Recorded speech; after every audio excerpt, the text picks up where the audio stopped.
नमस्कार. क्रीडांगणच्या आजच्या भागात मी स्वरूप धुरी तुम्हा सर्वांचं स्वागत करतो. आज आपण आलेलो आहोत चर्चगेटच्या ओव्हल मैदानामध्ये आणि निमित्त आहे GIC टेनिस प्रीमियर लीग म्हणजे GTPL 2025 चा. तर चला आढावा घेऊया GTPL 2025 चा.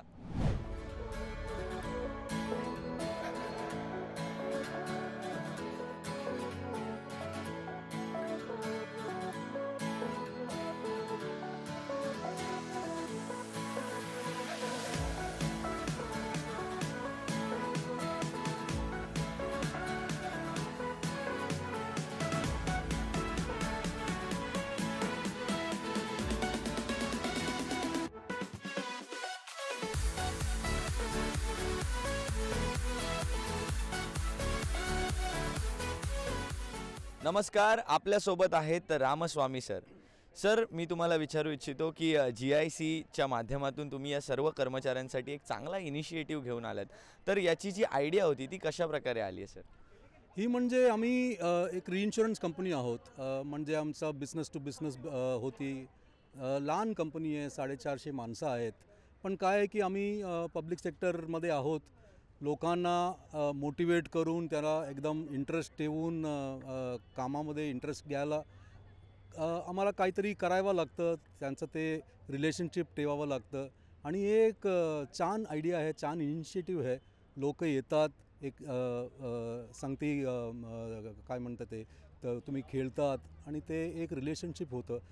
आमच्यासारखे लोक आम्ही इकडे 35-38 इयर्स आम्ही सर्विंग केलेलं आहे. म्हणजे हे सगळं आम्ही केलेलं आहे आधी. आता वाटतंय की कोविड झाल्यानंतर आता परत लोकांना एक दुसऱ्यापेक्षा देऊन यायचं, म्हणून आम्ही ट्राय केलं. आपल्यासोबत आहेत हितेश जोशी सर. तर सर, मैं आपको पूछना चाहूँगा कि ये GIC के माध्यम से जो क्रिकेट स्पर्धाएं हो रही है, इसके वजह से जो GIC के कर्मचारियों में खेल भावना जाग रही है, उसके बारे में आप क्या कहना चाहेंगे? मेरे ख्याल से ये बहुत ही ज़रूरी है कि स्पोर्ट्स का हम अच्छा उपयोग करें ताकि एक वेल राउंडेड पर्सनालिटी हर व्यक्ति में उजागर हो. और ख़ास करके कॉर्पोरेट वर्ल्ड में जहाँ बहुत राइवलरी होती है, समटाइम्स रूल फॉलो नहीं करने की इच्छा हो जाती है, कंपटीशन होती है, जेलसी होती है, कॉर्पोरेट पॉलिटिक्स होता है. तो ये जो स्पोर्ट्समैनशिप की जो भावना है, जो abiding by the rules, rule को फॉलो करना, sportsmanship, respect, dignity of the your competitor, team spirit, ये जो वैल्यूज़ है जो हम स्कूल में इम्बाइब करते हैं, ये अच्छा है कि बार बार हम उसको रीइंफोर्स करें. और ये कॉर्पोरेट एनवायरनमेंट में ये अच्छी टीम बिल्डिंग और कामराडरी भी बिल्ड होती है, तो एम्प्लॉई मोरल में भी काफ़ी अच्छा इसका फ़ायदा होता है. आपल्यासोबत आहेत CS Radhika ma'am, executive director from GIC. Ma'am, I want to ask you question about women's cricket. How do you look forward to this new initiative of women's cricket in this GIC? As you're aware, in India, the last few years has been a fantastic growth for women's cricket. You've seen very good players coming up: Harmanpreet, Smriti Mandhana, Shefali Verma, Deepti. So a lot of players. So there's a lot of encouragement for women's sports. And from GIC, we thought it should be a good initiative to bring women's sport into cognizance. And that is the reason why, for the first time, we have two teams competing. And going forward, we want to carry this and build a bonhomie, camaraderie and sportsmanship amongst the employees of the company. Yes, ma'am. And also the base of leather ball cricket is a tennis ball cricket, and you are organizing a tennis ball tournament for the women's. So how do you look forward to that? So because this is the first step, we want to start slow. So once 2-3 years people are familiar with this, then we'll move on to the next grade. That is the hope. आपल्यासोबत आहेत John Gaikwad sir, general secretary from GIC. Sir, कशा प्रकारे या स्पर्धेला भरवण्यामध्ये जे मोठं challenge होतं की सर्वांना एकत्र आणणं आणि एकत्र आणून या GTPL 2025ला सक्सेसफुल करणं, कशा प्रकारे या चॅलेंजकडे पाहता? ॲक्च्युली या चॅलेंजकडे मी ना म्हणजे मला खूपच कॉपरेशन भेटलेलं आहे. जे काही प्लेयर्स आहेत त्यामध्ये खूप इंथुझियाझम. आणि यावर्षी जे दरवर्षी आम्ही हे करतो, पण कोविडमुळे हा सामना होऊ शकला नाही. यावर्षी जो सामना आम्ही आयोजित केला त्यामध्ये मुलींचाही खूप सहभाग होता.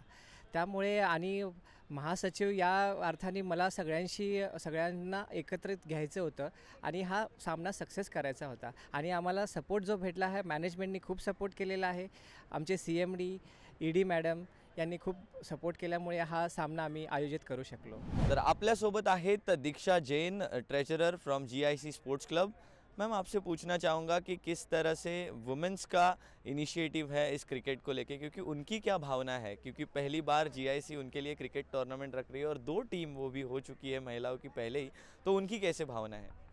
GIC में पहली बार 2 महिला क्रिकेट टीम बनी है, तो हमने गलती से जब हम मेंस का ट्रायल ले रहे थे सिलेक्शन टीम का, तो गलती से फीमेल्स को मेल चला गया था and they participated, they responded. तो देन वी अंडरस्टैंड कि हाँ उनको इंटरेस्ट आ रहा है क्रिकेट में. तो जब हमने इस बार GTPL करवाया तो हमने सारी लेडीज़ को मेल भेजा कि आप प्लीज़ आइए और पार्टिसिपेट कीजिए, और बहुत अच्छा रिस्पांस आया. हमारी अभी 2 टीम है GIC स्पोर्ट्स क्लब की, थंडर क्वींस एंड डायनेमिक दीवास, जिसमें 11 प्लेयर्स हैं. दे आर वेरी एंथुसियास्टिक, खेलने के लिए बहुत उत्साहित है और जीतने के लिए भी 2 मैच होंगे उनके, उसमें से दोनों में से जो जीतता है और अगर ड्रॉ होता है तो वो सुपर ओवर से जो विनर आएगा, तो GIC की फर्स्ट क्रिकेट वुमेन्स टीम का इस बार हमें विनर मिलने वाला है. GIC टेनिस प्रीमियर लीग 2025 मध्ये आज आपल्यासोबत आहेत Prashant Shilwankar sir. Prashant sir, 40+ age ग्रुपचे बरेच प्लेयर आपल्याला या स्पर्धेत खेळताना पाहायला मिळतात. त्यांचं काय म्हणणं आहे या स्पर्धेबद्दल? ही स्पर्धा सगळ्यांनी खूप आनंदाने पार्टिसिपेट केलं या स्पर्धेमध्ये, जिकडे सगळ्या लेवलचे ऑफिसर्स आहेत, स्केल 1 ऑफिसर्स आहेत, CMD सर आहेत, सगळे एक्झिक्युटिव्ज आहेत. त्यामुळे सगळे एक्सायटेड आहेत. आणि स्पेशली 40+ लोक जे रोजच्या जीवनात आणि ऑफिस कामात एवढे बिझी आहेत की ते खेळण्यासाठी आणि एक्सरसाइजसाठी वेळ देऊ शकत नाहीत. तर ही एक चांगलं ग्राउंड आहे. तुम्ही बघाल बरेच सारे अधिकारी आणि बरेच सारे 40+, 50+ लोक या टुर्नामेंटमध्ये पार्टिसिपेट करत आहेत. आणि यंगस्टर्सपेक्षा पण 40+ लोक जास्त एक्सायटेड आहेत.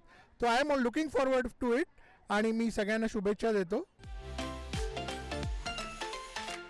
आत्माराम मोरे स्मृती चषक 2025 आंतर हॉस्पिटल T20I क्रिकेट स्पर्धा आणि या स्पर्धेमध्ये 10 तारखेपासून सुरू असलेल्या रणसंग्रामात आता वेळ झालेली आहे फायनलची. एका दिशेला असणार आहे नानावटी हॉस्पिटल, म्हणजेच मागच्या वर्षी जे फायनलमध्ये होते, आणि यावर्षी असणार आहेत नवीन फायनलचे कंटेंडर म्हणजेच टीम ब्रिज कँडी हॉस्पिटल. या ठिकाणी उपस्थित आहेत अश्विनी कुमार मोरे सर, त्यांच्या हस्ते होणार आहे टॉस, आणि त्याचप्रमाणे उपस्थित आहेत डॉक्टर VP आंटिया सर. तर टॉस केला जातोय फायनलचा. Nanavati have won the toss and they have selected to bat first. तर मंडळी, आत्माराम मोरे यांच्या स्मृतिदिनानिमित्त आत्माराम मोरे प्रतिष्ठान आणि आयडियल स्पोर्ट्स अकॅडमी यांच्या माध्यमातून आयोजित या ठिकाणी केली गेलेली आहे आंतर हॉस्पिटल क्रिकेट T20 स्पर्धा. या T20 स्पर्धेमध्ये बऱ्याच हॉस्पिटल्सने सहभाग घेतलेला आहे. बरीच नामवंत हॉस्पिटल या मुंबई शहरामधली म्हणजे JJ hospital, KDA Navi Mumbai, Lilavati hospital, अशा अनेक हॉस्पिटल्सने या स्पर्धेमध्ये सहभाग घेतला आहे. एकूण 10 फेब्रुवारी ते 19 फेब्रुवारीमध्ये पार पडणारी ही स्पर्धा आता अंतिम टप्प्यात येऊन ठेपली आहे. सुरू असलेला सामना आहे फायनलची मॅच, जी रंगते आहे 2 इस्पितळांमध्ये. म्हणजेच एका दिशेला आहे नानावटी हॉस्पिटल, तर त्यांच्यासमोर आहे तर ब्रिज कँडी. नानावटी हॉस्पिटल या संघाने नाणेफेकीचा कौल जिंकून प्रथम फलंदाजीचा निर्णय घेतला आहे, आणि आत्तापर्यंत जर पाहिलं तर त्यांची धावसंख्या येऊन पोचली ती म्हणजे 122 धावांवरती. आणि इंटर हॉस्पिटल टुर्नामेंट, या टुर्नामेंटची नेहमीच आतुरता आणि उत्कंठा या सर्वच खेळाडूंना लागलेली असते. गेल्या वर्षी जर पाहिलं तर नानावटी या संघाच्या समोर KDA अंधेरीचा संघ होता, परंतु यावर्षी ब्रिज कँडी या संघाने मात्र चांगला खेळ दाखवलाय. परंतु नानावटी कन्सिस्टन्सीचं उत्तर काय असतं हे या दुसऱ्या सीझनमध्ये लगातार फायनलला येऊन सिद्ध करून दाखवलंय. नक्कीच एक चांगला इनिशिएटिव्ह या सर्व हॉस्पिटलच्या कर्मचाऱ्यांसाठी. आज क्रिकेटला वेळ देण्याची संधी त्यांना मिळाली आहे आणि ते सुद्धा लेदर बॉल क्रिकेट, जे क्रिकेट एका प्रोफेशनलिझमवरती चालतं. दरम्यान षटक या ठिकाणी संपलंय. आपण पाहत आहोत ज्येष्ठ पत्रकार यांच्या स्मरणार्थ आत्माराम मोरे चषक 2025 आणि आपल्यासोबत आहेत अश्विनी कुमार आत्माराम मोरे साहेब. तर सर, आत्माराम मोरे चषक आणखीन एक एडिशनमध्ये आलं आहे आणि ही संकल्पना कशा प्रकारे जागृत झाली याबद्दल आम्हाला थोडंसं सांगाल? कोविड जेव्हा कार्यरत झालेला आणि ती महाभयंकर आजारपण सगळ्यांना आलेलं, तेव्हा सगळ्या हॉस्पिटल्सने जी सेवा केली, लोकांची वैद्यकीय मदत पुरवली, ते कोविड संपल्यानंतर कोविड वॉरियर्स म्हणून एक टुर्नामेंट ठेवावी अशी एक संकल्पना डोक्यात आली आणि तिथून हा प्रवास सुरू झाला. आणि त्याला दरवर्षी लोकांचा प्रतिसाद जो मिळतो आहे त्याने आम्हाला आणखी प्रोत्साहन मिळालं आणि आम्ही हे चालू ठेवलं आहे. तर आता जसं डॉक्टर जाफरी वगैरे सगळ्यांनी सांगितलं की या टुर्नामेंटमुळे उदयोन्मुख क्रिकेटपटूंना आणखी खेळायची संधी मिळते. त्याच्यापैकी जे जास्त चांगले खेळणारे आहेत त्यांची बढती होते ए वर्गात, बी वर्गात, आणि बाकीचे सगळे स्टेप बाय स्टेप शिकू शकतात. आणि त्याच्यामुळे आता ही पुढे परंपरा चालू ठेवावी अशी आमची इच्छा आहे आणि तसे प्रयत्न आहेत की स्वतःच्या क्रिकेटला कशा प्रकारे एक्सप्लोर आउट करायचं आहे हे त्यांना बरोबर माहिती आहे. आपल्या इनिंगला बिल्टअप करणारे म्हणजेच एका चांगल्या टेक्निकॅलिटीने बॅटिंगमध्ये खेळताना पाहायला मिळत आहेत ओमकार. बघा, यावेळेला मात्र आखूड टप्प्याचा चेंडू होता, चेंडूच्या लेंथला थोडंसं मागे खेचलं. मागचा चेंडू थोडासा फुलर लेंथचा होता, त्यामुळे त्यावर स्टेप आउट केलं आणि त्याला मात्र पाठवलं ओव्हर द लॉंग ऑन. परंतु यावेळेला चांगली गोलंदाजी, की चांगल्या गोलंदाजीला रिस्पेक्ट देखील तितकाच द्यावा आणि खराब बॉलला तितकाच लांब पोहोचवावं, हेच क्रिकेटचं तंत्र असतं. यावेळेला पुन्हा एकदा चांगला बाउन्स पाहायला मिळाला खेळपट्टीवरती. नक्कीच मुंबईमध्ये ज्या वेळेला आपण पाहतो त्या वेळेला लाल मातीचा विकेट आपल्याला पाहायला मिळतो. यावेळेला ओव्हरथ्रो देखील झाला आहे आणि या लाल मातीच्या विकेटवरती आपल्याला चांगला बाउन्स पाहायला मिळतो. त्यामुळे मुंबईकर असा कोणताही खेळाडू उचलून बघा, पुल शॉट मात्र त्याला चांगलाच माहिती असतो. धावसंख्या 151 वरती येऊन पोहोचली. यावेळेला सुद्धा चांगला फटका आहे, यावेळेला सुद्धा गॅपला भेदलाय. पंच कळवतात चेंडू निघून जाईल सीमा पार. आणखीन एक चौकार. यावेळेला काव कॉर्नर रिजनमध्ये चांगला फटका आला. नक्कीच पॉवर जनरेट केली त्या फटक्यासाठी. फुलरलँडच्या बॉलला मात्र चांगला न्याय दिला आपल्या बॅटनं. चांगली बॅटिंग, चांगली फलंदाजी ज्याला आपण म्हणू शकतो प्रणव यांच्या बॅटमधनं. दरम्यान शेवटचा बॉल असणार आहे या ओव्हरमधला 16व्या षटकातला. Omkar on strike. नक्कीच सर्व रिजन्सकडे एकदा लक्ष ठेवून आहेत की फील्ड कशा प्रकारे सेट केली गेली आहे. शॉर्ट थर्डमॅन मागे आहेत, फाईन लेग मागे आहेत, deep square leg, deep mid wicket. यावेळेला मात्र अगदी लेट खेळले, त्या चेंडूला गती कमी होती आणि त्याचमुळे त्या चेंडूची दुर्गती करू शकले नाहीयेत. एक सिंगल आला या शेवटच्या चेंडूवरती. स्ट्राईकवरती राहतील पुन्हा एकदा ओमकार. परंतु 16 षटकांच्या समाप्तीनंतर संघाची धावसंख्या आता येऊन पोहोचली आहे, ती म्हणजे 159, 159 विदाउट एनी लॉस. या नानावटी संघासाठी ही फायनल एक ऐतिहासिक फायनलचं स्वरूप या ठिकाणी धारण करणार का? पुढे येऊन खेळलेत. हा फटका बराच वेळ हवेत होता आणि आपली विकेट गमावली आहे. On 95 Omkar Jadhav departs on 95. 95 धावांवरती ओमकार जाधव परत येताना आपल्याला पाहायला मिळत आहेत. संघाची धावसंख्या येऊन पोहोचली ती म्हणजे 185 फॉर 1. टीम नानावटी रुग्णालय. मॅच फाइनलची सुरू आहे. दरमियान आपल्यासोबत आहेत doctor Syed Humayun Jafri sir. Sir, मैं आपसे पूछना चाहूँगा कि इतनी अच्छी टूर्नामेंट यहाँ पर खिलाई गई है सब प्लेयर्स को लिए, तो प्लेयर्स के लिए ये किस तरह का प्लेटफॉर्म है और ये प्लेयर्स को क्या क्या प्रोवाइड कर रहा है? देखिए, एक्चुअली ये देखा जाएगा तो है ना, हॉस्पिटल्स के लिए जो टूर्नामेंट्स है वो बहुत कम है. आपको पता होना चाहिए कि मैंने पूरे वर्ल्ड में एक्चुअली हॉस्पिटल्स के लिए कोई टूर्नामेंट नहीं है. सबसे पहला टूर्नामेंट मैंने चालू किया था 30 साल पहले, Girnar inter hospital cricket tournament, जो हॉस्पिटल्स के लिए खाली स्पेशली था. उसके बाद अभी ये जो आत्माराम मोरे जो ट्रॉफी चल रही है, ये कई साल से जो चल रही है, और चौहान साहब और मोरे साहब ने जो इसके लिए प्रोत्साहन दिया है, ये एक बहुत बड़ा प्लेटफॉर्म है. क्योंकि ये सारी टीम्स को सारे साल में 1 या 2 टूर्नामेंट मिलते थे. अब इनको कई टूर्नामेंट मिल रहे हैं और ये बच्चे लोग जो है ये बहुत आगे जा रहे हैं। और बहुत सारी टीम्स जो ऐसी थी जिन्होंने कभी भी मतलब एक राउंड के ऊपर नहीं खेला था, आज वो फाइनल्स में आ रही है। और उनके मतलब मैं आपको उसका एग्जांपल दे सकता हूँ, बीच कैंडी हॉस्पिटल। और अब उनके मैनेजमेंट भी मतलब बोलते हैं ना, सोचने लगे कि यहाँ हमारे पास अच्छे प्लेयर्स हैं और हमारे यहाँ बहुत बेहतरीन प्लेयर्स हैं हॉस्पिटल्स में। और मेरा हमेशा से ये उद्देश्य रहा है कि ये दो पट उद्देश्य था कि ये जो टूर्नामेंट्स होते हैं गिरनार इंटर हॉस्पिटल, आत्माराम मोरे, ये टूर्नामेंट्स के वजह से जो क्रिकेटर्स हैं उनको हॉस्पिटल में जॉब्स मिल रहे हैं। और आपको पता होना चाहिए कि कम से कम अभी तक के हमारे ये दोनों टूर्नामेंट की वजह से 350-400 क्रिकेटर्स को जॉब मिला है।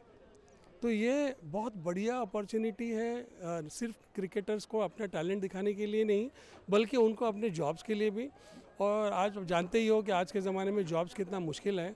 और ये बच्चे जो अच्छे क्रिकेटर्स होते हैं, इन लोगों ने अपनी लाइफ जो है क्रिकेट की वजह से ज़्यादा स्टडीज़ नहीं की और उसकी वजह से उनका इशू ये हो गया कि भाई वो लोग बहुत ज़्यादा बड़े क्वालिफिकेशंस में नहीं है। मगर इस टूर्नामेंट्स की वजह से कम 400-450 लोगों को जॉब्स मिले इन ऐसे टूर्नामेंट्स की वजह से। तो मुझे ऐसा लगता है कि कहीं ना कहीं मुझे भी मेरे दिल में सेटिस्फेक्शन होता है और मोरे साहब और चौहान साहब को भी होता होगा कि भाई हाँ चलो हमारी वजह से एटलीस्ट कुछ तो क्रिकेटर्स का भला हुआ है। थँक्यू सो मच सर, आपसे बात करके बहुत अच्छा लगा। तर हे होते सय्यद हुमायून जाफरी साहेब. 2 चेंडूंमध्ये अजूनही 10 धावांची आवश्यकता आहे आपले 50 वैयक्तिक माइलस्टोनसाठी. प्रणव हरियान वैयक्तिक माइलस्टोनसाठी जाणार की मग टीम गेमवर फोकस करणार, कारण मोठे फटके दोघांनाही हवेत. यावेळेला आणखीन एक, यावेळेला सुद्धा निवडली आहे स्क्वेअर लेगची दिशा आणि यावेळेला सुद्धा रस्त्याच्या दिशेने जाणारा चेंडू. सुंदर फटका येताना पाहायला मिळतोय प्रणव हरियान यांच्या बॅटमधून. Man on fire and at 46 on 46. 46 धावा, शेवटचा ball, last ball of the innings. टीमची धावसंख्या. यावेळेला सुद्धा मोठा फटका खेळण्याचा प्रयत्न झालाय. फिल्डर त्या चेंडूवरती येताना पाहायला मिळत आहेत. नक्कीच जरी आज 50 नसली तरी या महत्वाच्या 48 धावा बॅटमधून आल्या, त्या म्हणजे प्रणव हरियानच्या. आणि पहिल्या डावाच्या समाप्तीनंतर टीम नानावटी रुग्णालय यांचे धावसंख्या येऊन पोहोचली आहे ती म्हणजे 215 वरती. म्हणजेच 216 धावांचं लक्ष असणार आहे ब्रिज कँडी या संघाला. तुम्ही कुठेही जाऊ नका, पाहत रहा आत्माराम मोरे आणि त्यांच्यासोबतच आयडियल स्पोर्ट्स अकॅडमी यांच्या माध्यमातून आयोजित केली गेलेली इंटर हॉस्पिटल क्रिकेट टुर्नामेंट. तोपर्यंत आम्ही परत येतोय दुसऱ्या डावामध्ये. दुसऱ्या डावाला या ठिकाणी झाली आहे सुरुवात. आपण पाहत आहोत फायनलची match. Finalist between Nanavati versus Breach Candy. Nanavati या संघाने 216 धावांचं बलाढ्य लक्ष ठेवलंय आणि या 216 धावा चेस करण्यासाठी उतरलाय ब्रिज कँडीचा संघ. जोडी आपल्याला पाहायला मिळते प्रदीप आणि रोहन यांची. दरम्यान ओंकार जाधव हे नाव मात्र वारंवार घेत राहावंसं वाटतं, कारण या बॅटरनं 95 धावा केल्या आणि आता लगेच गोलंदाजीसाठी सुद्धा आलेत. पहिलाच बॉल चांगल्या लेंथवरती होता, त्याला सन्मान दिला फुलर लेनच्या बॉलला आणि त्यानंतर यॉर्कर. बघा, नवीन बॉलने यॉर्कर टाकणं तितकं सोपं नसतं मित्रांनो. लेदर बॉल क्रिकेट आहे आणि यामध्ये नवीन बॉलनं यॉर्कर टाकणं फार अवघड काम असतं आणि ते मात्र अगदी सोप्या रीतीने समजावलंय बॅटरला. दरम्यान पुढचा बॉल. यावेळेला मात्र चेंडू हवेमध्ये होता काही वेळासाठी, परंतु पॉवर प्लेचा हा चौकार आहे. फिल्डर सर्कलमध्ये आहे आणि त्याचा मात्र इथे पुरेपूर फायदा उचललाय. चौकार आलाय पहिला रोहन यांच्या बॅटमधून. संघाची धावसंख्या आता 5 वरती येऊन पोहोचताना पाहायला मिळते. चौकार, सुंदर फटका येताना पाहायला मिळाला. नक्कीच फुलर लेनचा बॉल होता आणि त्याला मात्र फक्त फ्लिक केलं, दिशा दाखवली, दिशा दर्शकाचं काम केलं, दिशा दर्शवण्याचं काम केलं. यावेळेला समोरच्या दिशेने प्रहार केलाय आणि प्रदीप क्षीरसागर यांनी दाखवून दिलाय की त्यांच्याच देखील स्ट्रोक सिलेक्शन मध्ये तितकीच पॉवर आहे. जितके आक्रमक यंगस्टर्स होऊ शकतात तितक्याच आक्रमक अंदाजाने, तितक्याच आक्रमक रीतीने आपली देखील फलंदाजी चालू शकते. याचा कुठेतरी विश्वास आणि याचाच प्रादुर्भाव या ठिकाणी प्रदर्शित करताना पाहायला मिळत आहेत. अजूनही 42 चेंडूंमध्ये 122 धावांची असणार आहे आवश्यकता. 42 बॉल्स 122 रन्स टू विन. पुन्हा एकदा रविकांत आलेत गोलंदाजीसाठी. यावेळेला कट केलाय बॉलला डीप पॉइंट मध्ये. फिल्डर पाहायला मिळतोय, एक सिंगल आलाय. यावेळेला मिसफील्ड झाली आहे फिल्डर कडून. आणि दुसरी धाव सुद्धा पूर्ण करण्यात आली आहे. धावसंख्या 96 वर येऊन पोहोचली आहे. 96 रन्स ऑन स्कोर कार्ड. यावेळेला फ्लाइट दिली आहे. फुल टॉस चेंडू आहे आणि या फुल टॉस चेंडूला खेळून काढलंय ते म्हणजे फिल्डरच्या डोक्यावरून लॉंग ऑफच्या दिशेने सीमा रेषे पार.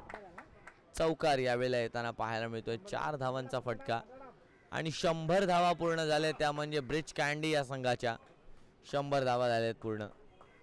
मिडल ओव्हर्स इथं बॅटिंगने डॉमिनेट केलं होतं टीम नानावटी यांनी बॅटिंग करताना, परंतु ते डॉमिनेशन जे आहे त्या डॉमिनेशनला संपूर्णपणे ब्रेक लावलाय आणि आपल्या गोलंदाजीला मात्र दाखवलंय. यावेळेला देखील त्रिफळाचीत केलंय आणि 8वा झटका लागलाय तो म्हणजे ब्रिज कँडी या संघाला. 8 down bridge candy at 125 for 8. Bridge candy 4 चेंडूंमध्ये 66 धावांची असणार आहे गरज. 4 balls to go, 66 to win. टप्प्याचा बॉल कट केलाय. त्या बॉलला 1 धाव पूर्ण केली गेली आहे आणि एकाच धावेवर समाधान मानलं जाते.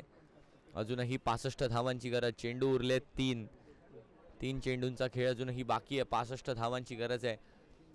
आपल्या परफॉर्मन्सला दिली मेहनतीची जोड आणि आतापर्यंत या स्तरावरती येऊन हा संघ पोहोचलाय. टीम नानावटी यावेळेला सुद्धा ड्राईव्ह केलाय. बॉलला 2 चेंडूंचा खेळ बाकी आहे. 65 रन्स टू विन. एका मोठ्या विजयाच्या दिशेने T20I मधल्या पुढे येताना पाहायला मिळतोय हा संघ. शेवटचे 2 चेंडू असणार आहेत शिल्लक. किशोर पुन्हा एकदा होत आहेत सज्ज. शेवटचे 2 चेंडू. 5वा चेंडू या सामन्यातला. फुलरलेनचा बॉल आहे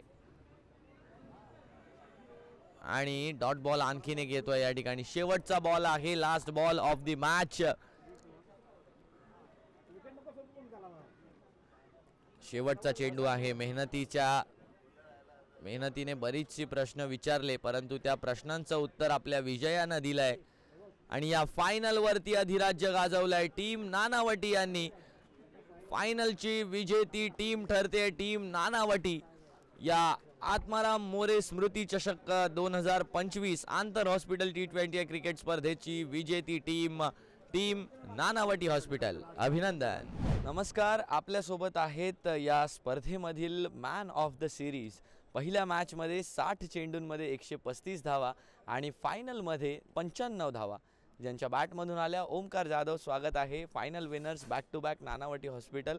कशा प्रकारे टीममध्ये माहोल आहे आणि कशा प्रकारे या स्पर्धेकडे पाहताय? आमचं माहोल पहिल्यापासूनच म्हणजे चांगलं होतं. आम्ही आमची प्रोसेस फॉलो करत आलो आहे आणि आम्ही एका चॅम्पियन टीमसारखंच खेळत आलो आहे. आम्ही तेच कॅरी फॉरवर्ड केलं आहे आता पण. नक्कीच पहिल्या डावामध्ये जर पाहिलं तर एकही विकेट गेली नव्हती, परंतु दुसऱ्या डावात जर पाहिलं तर तुमच्या बॉलिंग अटॅकनं चांगली बॉलिंग करून विकेट काढली होती. काय रणनीती होती दुसऱ्या डावात? कारण एक चांगला संघ तुमच्यासमोर होता ब्रिज कँडी.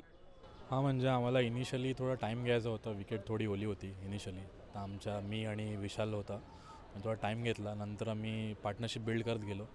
मग एक चांगला टोटल लावला. मग आमच्या बॉलर्सला अपॉर्च्युनिटी दिली विकेट्स काढायला. नक्कीच 216 हा स्कोर खूप चांगला होता, परंतु तुम्ही जर धावा बनवल्या तर समोरच्या दिशेला सुद्धा प्रदीप होते आणि त्यांच्याकडे आणखीन काही बॅटर्स होते ज्यांच्यामध्ये ते कॅलिबर आपल्याला दिसत होतं बॅटिंग करताना. तर त्यांच्या विकेटच्या मागे काय रणनीती होती? असं काही स्पेसिफिक रणनीती नव्हती आमच्याकडे बॉलर्स अटॅक खूप चांगला होता. सो त्या लोकांनी खूप चांगली बॉलिंग केली ॲक्च्युली आमच्या बॉलर्स. या आत्माराम मोरे चषकाबद्दल काय म्हणायचं झालं तर काय सांगशील? आता आमच्या लोकल लेवलवर हॉस्पिटल्सच्या लोकांना खेळायला खूप चांगली प्लॅटफॉर्म देतात आहे लोक. म्हणजे आम्ही जे लोकल प्लेयर्स आहोत, आम्ही 9 to 5 जॉब करतो, ज्यांना क्रिकेटची आवड आहे ते करतात, त्यांच्यासाठी खूप मोठा टुर्नामेंट आहे आमची. आपल्यासोबत आहेत प्रदीप क्षीरसागर साहेब. स्वागत आहे प्रदीप सर. कॅप्टन्सी केली आहे त्यांनी आज ब्रिज कँडी या संघाची. भले आज संघ हरलाय, परंतु यांचा गेम मात्र विजयी ठरलाय. सर, कशा प्रकारचा एक्सपिरियन्स होता आजची ही संपूर्ण स्पर्धा खेळताना आणि फायनलमध्ये आपल्या संघाचं नेतृत्व करताना? नाही, खूप बरं वाटलं. ही स्पर्धा आम्ही दरवर्षी खेळतो आहे. आता ऑलमोस्ट 6-7 वर्ष झाली आहे आम्ही कंटिन्युअसली ही स्पर्धा खेळतो आहे आणि सरांच्या माध्यमातून आम्हाला म्हणजे एक चांगला प्लॅटफॉर्म भेटतो आहे. आमच्या हॉस्पिटलच्या प्लेयर्स लोकांनाही त्यांना म्हणजे प्रत्येक मॅच गणित त्यांचे हे इम्प्रूव्हमेंट होतं आहे स्टँडर्ड पण. आणि गेल्या वर्षी आम्ही कमीत कमी 6 ते 7 फायनल्समध्ये आलो आणि ही या वर्षीची दुसरीच फायनल आहे आमची. त्यामुळे खूप बरं वाटतं आहे सर हे. आणि सरांच्या मार्गदर्शनाखाली चांगली आमची टीम तयार होते आहे सर. सर, एक लास्ट क्वेश्चन. आजचा खेळ पाहून आणि तुमचं इतकं मोठं जरी कीर्ती असली तरी तुमचं डाऊन टू अर्थ नेचर पाहून यंगस्टर्सला सर तुम्ही काय सांगाल? मी सांगणार फक्त एवढं सांगणार की फिटनेसवर लक्ष द्या. Main important fitness. जोपर्यंत तुमचा फिटनेस आहे तोपर्यंत तुम्ही जास्तीत जास्त खेळू शकता आणि तुम्हाला आजार पण काही येणार नाही. आणि मेन म्हणजे तुमचं डाएट पण व्यवस्थित राहतं. आणि मेन कसं आहे, आपल्याला क्रिकेट जी आवड आहे, आपण लहानपणापासून खेळतो आहे, ते पण आपण एन्जॉय करू शकतो. क्रीडांगणमध्ये अशाच नवनवीन खेळांचा, नवनवीन स्पर्धांचा आढावा तुमच्यापर्यंत पोहोचवतच राहू. परंतु आता वेळ झाली आहे या अविरत प्रवासाला इथेच थांबवण्याची. भेटूया पुढच्या भागात क्रीडांगणच्या. तोपर्यंत पाहत रहा क्रीडांगण.